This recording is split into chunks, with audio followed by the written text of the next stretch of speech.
अस्सलाम वालेकुम नाज़रीन, हाईटेक न्यूज के खबरनामे में आपका खैर मकदम है। मैं हूं नेहा खान। नजर डालते हैं आज की अहम खबरों पर। मजलिस इत्तेहादुल मुस्लिमीन के सदर व रुकन पार्लियामेंट हैदराबाद बैरिस्टर असदुद्दीन ओवैसी ने कहा है कि मजलिस इत्तेहादुल मुस्लिमीन पार्टी साल 2021 से मुतालबा कर रही कि हिंदुस्तान में ज़ात पात की मर्दमशुमारी बहुत ज़रूरी है। ज़ात पात की मर्दमशुमारी समेत मुख्तलिफ मसाइल पर मजलिस इत्तेहादुल मुस्लिमीन के सदर व रुकन पार्लियामेंट हैदराबाद बैरिस्टर असदुद्दीन ओवैसी ने अपने दफ्तर में एक प्रेस कॉन्फ्रेंस मुनक्किद की। देखिए इस मौके पर मजलिसी सदर व रुकन पार्लियामेंट हैदराबाद बैरिस्टर असदुद्दीन ओवैसी का क्या कहना है। देखिए, हमारी पार्टी की तरफ से हम लोग 2021 से इस बात का मुतालबा कर रहे हैं, डिमांड कर रहे हैं कि भारत में कास्ट सेंसस होना ज़रूरी है। और लास्ट जो कास्ट सेंसस हुआ था वो 1931 में हुआ था। तो ये बहुत ज़रूरी है कि कास्ट सेंसस हो ताकि ये मालूम हो सके कि कौन सी कास्ट डेवलप हुई है, कौन सी कास्ट अंडर डेवलप है। और दूसरा ये कि फॉरवर्ड कास्ट में कितने वो लोग डेवलप हुए, कितने उसमें डेवलप नहीं हुए हैं। ये बहुत ज़रूरी है एफर्मेटिव एक्शन के लिए और इस देश में इंसाफ करने के लिए, क्योंकि सिर्फ 27% पे आप ओबीसी का रिजर्वेशन रोक दिए हैं, ये नाकाफ़ी है। और कास्ट सेंसस ही इस चीज़ को साबित करेगा कि बैकवर्ड कास्ट इस देश में कितने पीछे हैं, कितना उनसे नाइंसाफ़ी हुई है।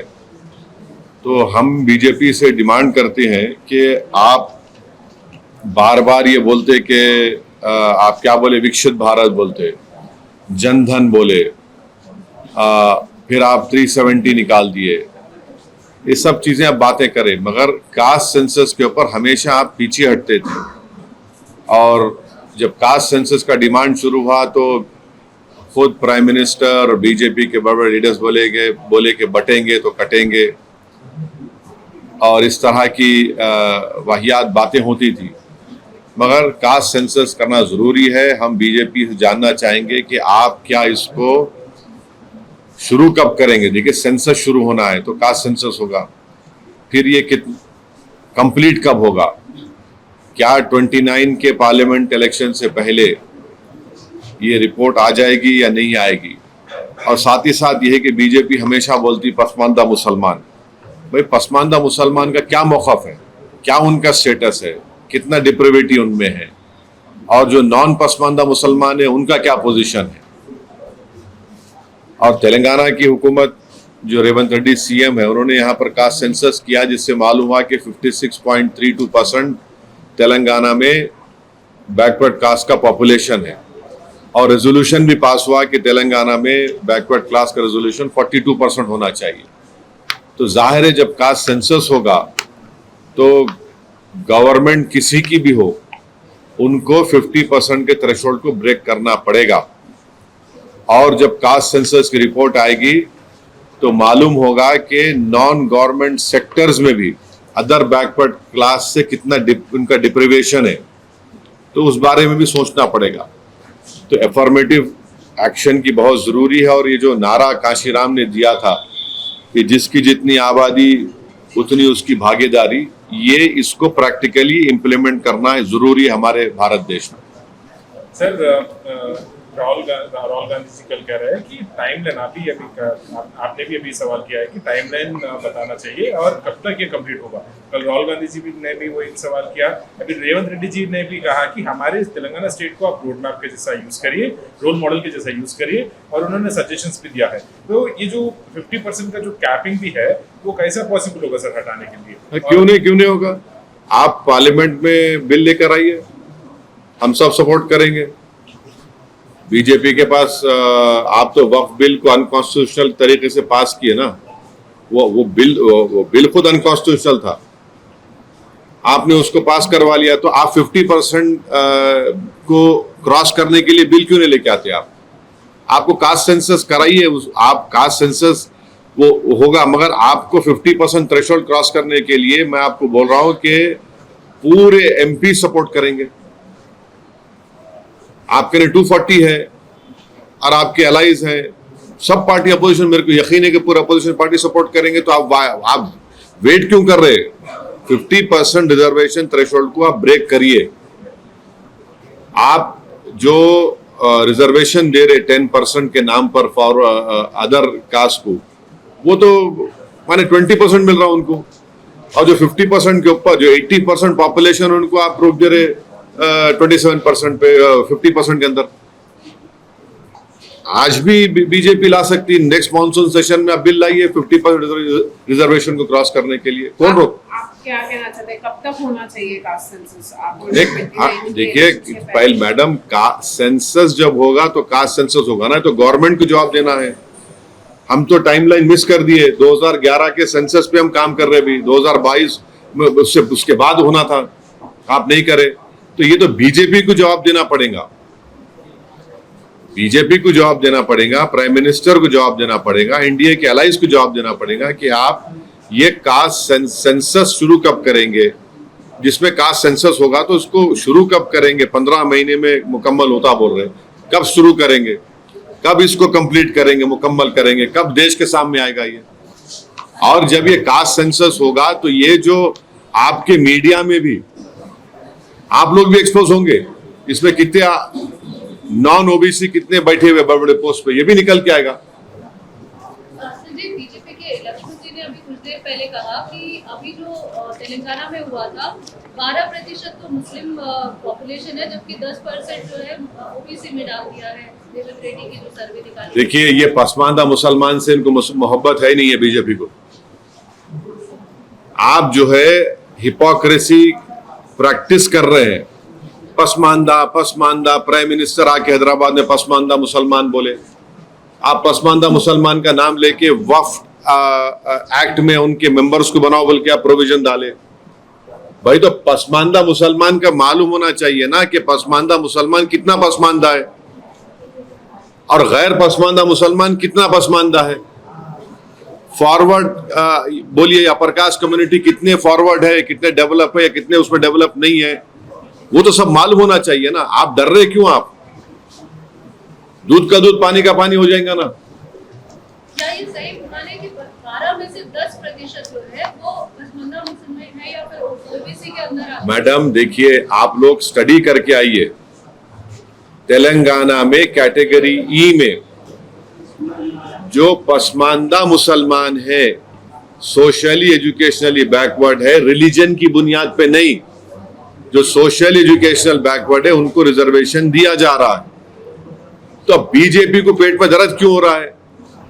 भाई आप खुद पसमानदा मुसलमान बोल रहे हैं ना, तो उस पसमानदा मुसलमान को ही तेलंगाना और आंध्र प्रदेश में मिल रहा है। अब जो बीजेपी के नेता बोल रहे हैं तो आप जाके खत्म करो ना आंध्रा में, आप तो पावर में है वहां पे, आप तो पावर शेयर कर रहे। बेशर्मी की हद है। जहां आपको मलाई गुलाब जामुन मिल रहा, वहां पे आपका मुंह बंद हो जा रहा, मुंह में दही जम जा रही। आप आंध्रा में पावर शेयर करना, चंद्रबाबू नायडू को बोलो खत्म करो बोल के। आंध्र प्रदेश में, तेलंगाना में जो बैकवर्ड कास्ट है मुसलमानों में, उनको रिजर्वेशन मिल रहा है, तो बीजेपी पसमानदा मुसलमान मुखालिफत क्यों कर रही? आप इंक्लूड कर दिए वक्फ एक्ट में के पसमानदा मेंबर बनेगा, वो पावरफुल बना रहे। यहां पर आप क्यों नहीं बनाना चाह रहे? मालूम तो ना देश में, देश को तो मालूम होना चाहिए क्या मौकफ है। सर, मुस्लिम्स का जो सोशियो इकोनॉमिक कंडीशन है, सोशियो एजुकेशनल कंडीशन है, तो सर सोशियो इकोनॉमिक कंडीशन है, सोशियो एजुकेशनल कंडीशन देखिए, आर्टिकल 15 को आप जब पढ़ेंगे, 15, 16 सोशल एजुकेशनल बैकवर्डनेस जो है, जिसका आपके पीएस कृष्णन साहब एक बहुत मशहूर इंडिया के एंथ्रोपोलॉजिस्ट थे, उनकी रिपोर्ट के ऊपर उस वक्त मेरे ख्याल से रोशिया साहब थे, ये रिपोर्ट बनी, उसको एक्सेप्ट किया गया। मगर सर जो इकोनॉमिक कंडीशन है मुसलमानों का, उसको मतलब अभी नेशनल कास्ट सेंसस करेंगे, they have announced it. So when this is conducted across nationally, and when also they get to know the exact figures of the Muslims as well, who are actually in the backward classes or जिनका situation socio-economic situation ठीक नहीं है और socio-educational situation ठीक नहीं है, तो उनको भी रिजर्वेशन देना चाहिए, जैसे यहाँ पे मिल रहा है, जैसे आंध्र में मिल रहा है। देखिए, डिमांड करेंगे? एक बात, पहले कास्ट सेंसस होना है, समझे ना। जब आप कास्ट सेंसस करेंगे तो हाल हकीकत मालूम होंगी, और कास्ट सेंसस होगा तो पसमानदा मुसलमान का भी होना और जो गैर पसमानदा उनका भी होना, फॉरवर्ड कास्ट का भी होना, मालूम होना कि अगर फॉरवर्ड कास्ट के है तो वो लोग कितने डेवलप्ड और फॉरवर्ड है या कितने बैकवर्ड है, पसमानदा मुसलमान है तो कितने डिप्रावेशन उनमें है और है उनमें, और जो नॉन पसमानदा मुसलमान है उनमें कितना डिप्रावेशन है। मेरे को समझ में नहीं आ रहा कि अपर कास्ट के लोगों को पेट में दर्द क्यों हो रहा है। इसमें आप अपनी तकलीफ को, पेट के दर्द को, सर के दर्द को आप लाके मुसलमानों पे डालना चाह रहे, मत करिए। आपके सर का दर्द का इलाज आप खुद करिए।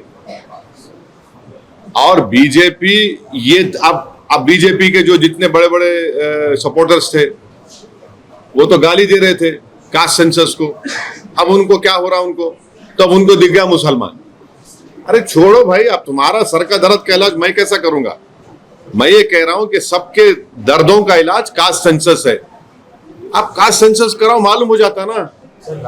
देखिए, कास्ट सेंसस होगा तो कौन कहां खड़ा हुआ है, किसके पास कितनी दौलत है, किसके पास कितना जमीन है, किसके पास कितना एजुकेटेड है, कि कौन झोपड़ी में रह रहा, कौन घर परमानेंट घर में रह रहा, कौन किराएदार है, किसके पास एग्रीकल्चर की जमीन है, किसके पास इनकम है। ये तो सब निकल के आएगा ना। तो देश हित में है, ये अच्छा है, भारत मजबूत होगा।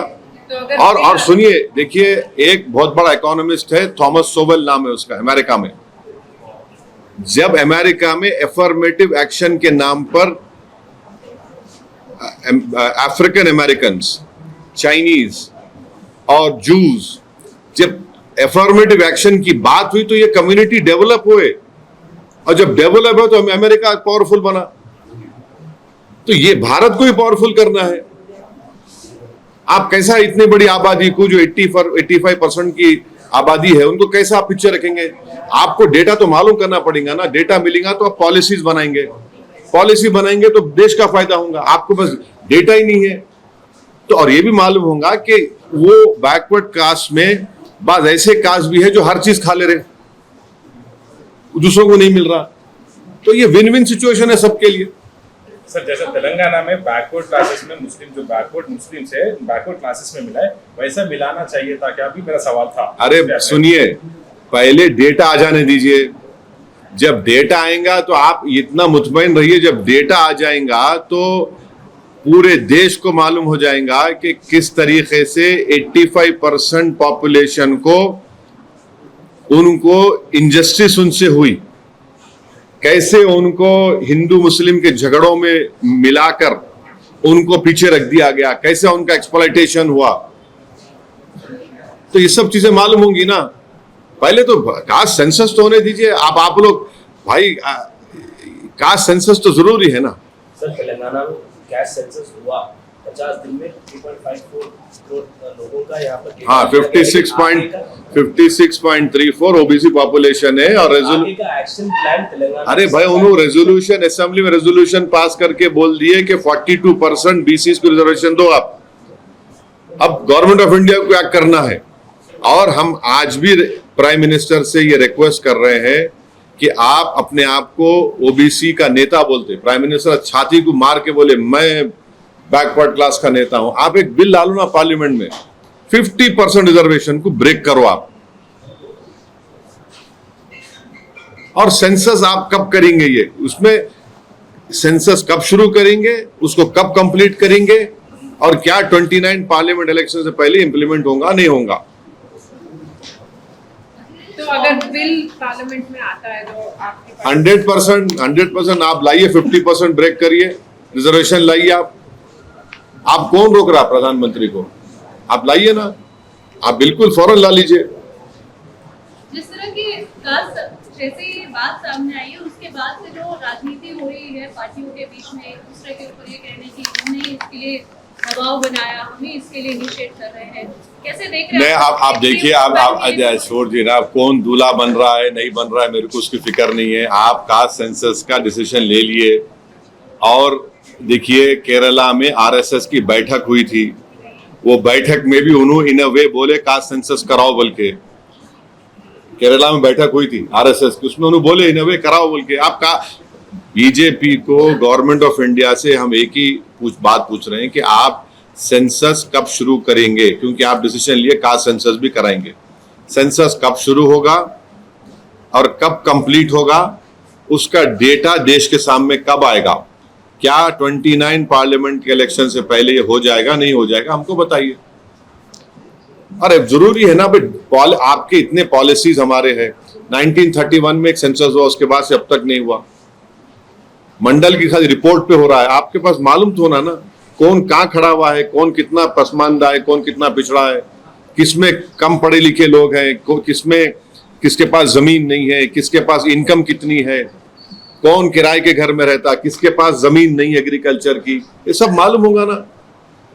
इसमें इसमें वो क्या बात है। मगर हम यही बोले कि टाइम लाइन दीजिए प्लीज आप।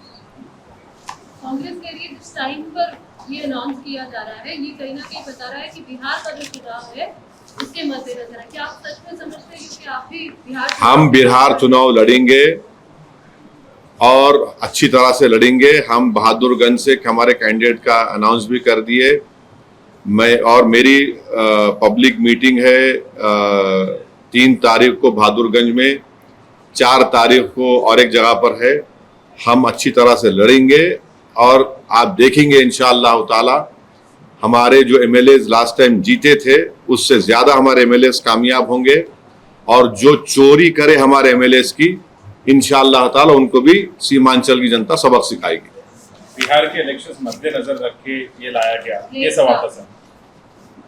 सवाल का जवाब ये दे दिया, मैं दिया ना। मैं बिहार का जवाब मैं ऐसे दिया। अब आप जैसा चाह रहे मैं कैसा दूंगा? क्या असर होगा? हाँ, क्या इस बार असर होगा? आप देखेंगे। अब हम देखिए बहादुरगंज में हमारी जनसभा है, असर देखेंगे आप। ओके सर, पाकिस्तान का जो कई सारे पोस्ट पे जो विड्रॉ कर रहे सोल्जर्स, मतलब पाकिस्तान का जो डर है वो क्लियरली दिख रहा है। इस पे आपका क्या कहना है सर? सरकार से पाकिस्तानी जो पोस्ट है पाकिस्तान के बॉर्डर के अंदर एलओसी में जो लगे हुए पोस्ट है, वहां पे at those post they are withdrawing soldiers and several soldiers left the positions, and we are seeing also reports that Pakistani families are going to London. How would you like to respond, sir, and what would you like to say to the center that what center should do? देखिए, मैंने आप लोग जब press conference में ये बात कहा था कि काश 2019 में नरेंद्र मोदी वो जो लॉन्चिंग पैड्स की जमीन को हासिल कर लेते, जहां से लॉन्च पैड्स होते वो टेररिस्ट के, वो आप उसको ले लेते। अब आप जब ये आपकी न्यूज अगर सही है तो बहुत अच्छा है, हमको जाके वहां पे ले लेना चाहिए। मेरे को नहीं मालूम आपके ऊपर, वो आप बोल रहे खाली करके चले गए, तो खाली करके चले गए तो फिर हम जाके बैठना वहां पे और छोड़ना नहीं। अब के बार अगर कुछ एक्शन ले रहे तो घर में घुस के बैठ जाना, घर में घुस के मारते बोले ना, अब घर में घुस के बैठ जाना, खत्म। ये होना चाहिए। पीओके ले लेना सर। नहीं, अरे गवर्नमेंट खुद बोल रही है। एक बात सुनिए, पीओके नहीं, पीओके का रेजोल्यूशन है पार्लियामेंट का, भारत की पार्लियामेंट का रेजोल्यूशन है, वो भारत का है बोल के।